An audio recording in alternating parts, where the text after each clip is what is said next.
Hello, আমি আরিয়ান। এগুলিতে কথা বলবো তুফান নিয়ে। তুফান আজ কলকাতায় রিলিজ পেয়েছে, আজ 5 তারিখ। সো কলকাতায় তুফান কেমন চলছে দেখেন। তুফান কলকাতায় কেমন চলবে, কেমন রেসপন্স পাবে, এটা নিয়ে কালকেও একটা ভিডিও বানিয়েছি যে তুফান যে জনরার ফিল্ম, এই জনরার ফিল্ম কলকাতায় কতটা ওয়ার্ক করে বা সেইখানকার যে স্টার সুপারস্টার তারা যখন এই টাইপের এই জনরার ফিল্মগুলো করছে তখন তাদের ফিল্মগুলোও কি ওইখানে ভালো পারফর্ম করছে? অ্যান্সার হচ্ছে না। সো তুফান কলকাতায় আজ থেকে চলছে। সো ওপেনিং ডে থেকে তুফান কেমন রেসপন্স পাচ্ছে এটা যদি এক কথাই বলি তাহলে আমি এক কথাই বলবো যে বিলো এভারেজ রেসপন্স। এখন এটা শুনে রেগে গিয়ে কমেন্টসে এসে গালাগালি করেন না, এটা সত্য কথা। তুফান কলকাতায় ওপেনিং ডে থেকেই বিলো এভারেজ রেসপন্স পাচ্ছে। আমি এটার বুক মাই শো চেক আউট করলাম, সেখান থেকেও টিকিট খুব একটা সেল হচ্ছে না। তুমি বিলো এভারেজ সিঙ্গেল স্ক্রিনগুলো থেকে যে আহামরি ভালো রেসপন্স পাচ্ছে সেটাও না। তো এক কথায় বললে তুফান কলকাতাতে ভালো রেসপন্স পাচ্ছে না।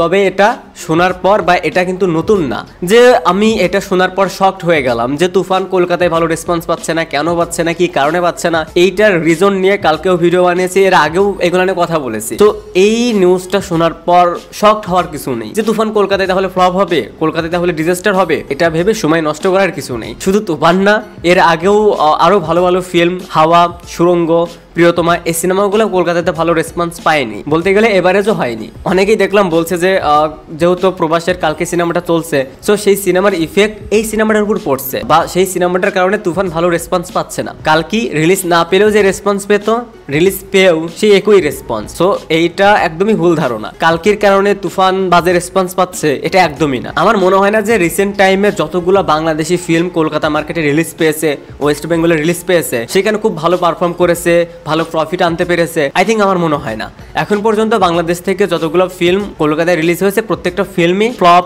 বা ডিজাস্টার হয়েছে। সো আজকে যেহেতু ফ্রাইডে আর প্রথম দিন, তো আমি একদিনের উপর ডিপেন্ড করে বলছি না যে তুফান সেইখানে ওভারঅল ডিজাস্টার হবে, এভারেজ হবে বা ফ্লপ হবে। ওপেনিং ডেতে ভালো রেসপন্স পাচ্ছে না, আমি শুধু সেটাই শেয়ার করলাম। এখনো সামনের 2 থেকে 3 দিন দেখলে বোঝা যাবে যে আদৌ তুফান কলকাতা মার্কেটে কেমন চলবে। যেহেতু কালকে স্যাটারডে, এরপর সানডে, এই 2টা দিন যদি ভালো পারফর্ম করে, যদি ভালো রেসপন্স পায় তাহলে ভালো কিছু হতে পারে। আর যদি এই 2 দিনেও ভালো রেসপন্স না পায়, ভালো একটা কালেকশন না দিতে পারে, তাহলে কলকাতা মার্কেটে তুফান ডিজাস্টার বা ফ্লপ হবে। তো এই ছিল তুফান নিয়ে আপডেট। আবারও বলছি, তুফান কলকাতা মার্কেটে কেমন চলছে এটা নিয়ে এত প্যারা নেওয়ার কিছু নেই। কলকাতা মার্কেটে বাংলাদেশি কোনো সিনেমা এর আগেও ভালো পারফর্ম করেনি, এখনো করছে না, সিম্পল। সো আপনাদের কাছে কি মনে হয়, তুফান স্যাটারডে এবং সানডেতে কি ভালো রেসপন্স পাবে নাকি ওভারঅল ডিজাস্টার বা ফ্লপ হবে? এই বিষয়ে আপনার ওপিনিয়ন কি সেটা অবশ্যই কমেন্টসে জানাবেন।